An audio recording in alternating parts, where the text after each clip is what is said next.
Every year, people chase the same thing. The best software, the best hardware, the fastest shortcut. I did the same. I thought more power meant better results. Bigger graphics card, more complex software, longer render times. I was wrong.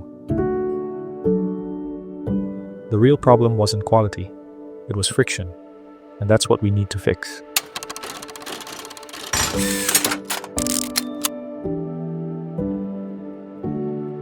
When I first got into rendering, I thought complexity meant professional quality. If it required powerful hardware, heavy software, and long render times, it had to be professional. At least that's what I thought. But that mindset cost me time. When you're still learning composition, lighting, and visual thinking, adding technical friction doesn't make you better. It just makes you slower. Looking back, my biggest struggle wasn't quality. It was unnecessary resistance. This is not the best software video. I'm not ranking tools, and I'm also not claiming D5 is perfect. What I'm sharing is a practical lens. If you're stepping into 2026 and choosing your first serious rendering tool, you need something that aligns with how architects actually work. Tight deadlines, constant revisions, real client feedback. From that perspective, D5 makes sense, especially if you don't want your hardware or workflow limiting your output before your design has a real chance to stand out. You have to pick the right tool that supports your thinking and not the one that slows it down. My PC's hardware used to dictate how I approached growing my skills. I actually delayed learning rendering for years. I thought my machine wasn't good enough, and when I finally decided to upgrade, I spent money before I even understood what I really needed. Looking back, that wasn't the smartest move. Here's what I've learned. If your machine can already handle SketchUp, Revit, or Rhino, you're closer to rendering than you think. With real-time rendering, I'm not waiting for hours just to test an idea. That reduces friction. And less friction means more learning, faster iterations, and less hesitation. That alone removes a lot of pressure, especially when you're learning. And for context, I didn't build this channel on top-tier hardware. I started with a gaming laptop and only recently upgraded to a mid-range workstation. The results you're seeing didn't require anything more. The point is, the workflow matters more than the machine. Ease of use often gets underestimated. Not because we want things to be easy, but because rendering already takes a lot of mental energy. You're thinking about lighting, materials, camera angles, and composition. That's already enough to drain you. What helped me with using D5 was its real-time feedback. Whenever I want to move a light, adjust the material, or change the sun's position, the result is instant. That immediate iteration shortens the learning curve more effectively than most tutorials. For a long time, I honestly thought the slow meant professional. If a render took hours, it had to be high quality. That was just my logic. But over time, I realized exploration and finalizing are two completely different stages.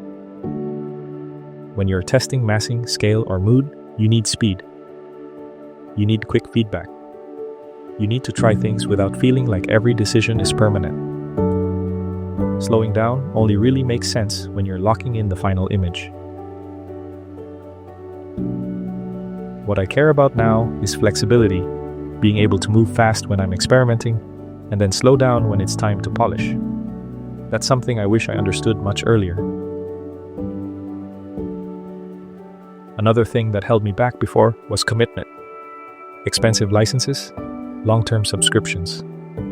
That feeling of being locked into something before you're even sure it's right for you. It creates pressure. And most of the time, pressure isn't great when you're still learning. When I switched to D5, the barrier felt lower.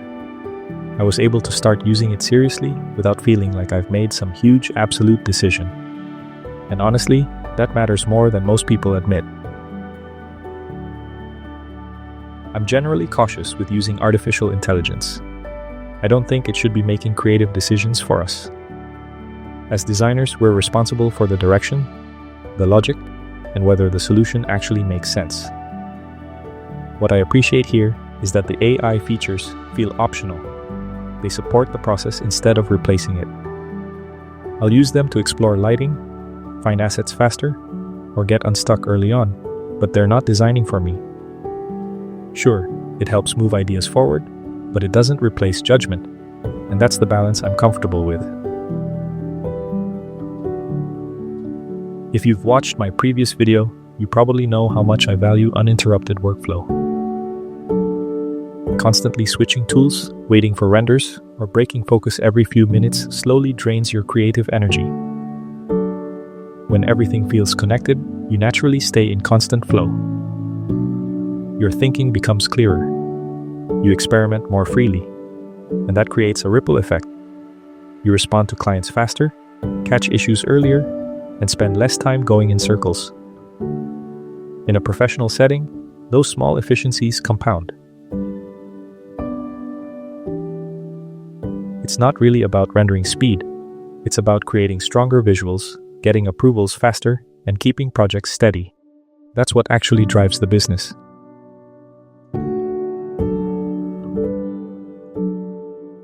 Just to be clear, D5 isn't for everyone. If you genuinely enjoy deep technical adjustments and you don't mind longer render cycles, there are other tools that might align better with how you like to work. But if you value momentum, testing ideas quickly, seeing feedback instantly, learning through iteration, then D5 makes practical sense. Especially if what you're looking for is consistency, fewer bottlenecks, faster approvals, and a workflow that supports you instead of draining you. At some point, you have to decide what kind of process you want to build around you. That's the real question. At the end of the day, rendering tools are just tools. What I care about is whether they support how I think or keep getting in the way. When the software isn't slowing you down, you make decisions faster. You iterate with more confidence.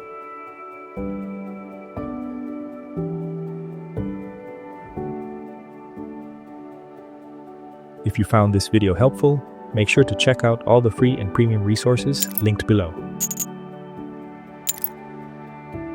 And of course, don't forget to like this video and subscribe to get notified when I release my latest content. If you want to learn more about architectural visualizations, then watch this next video right here.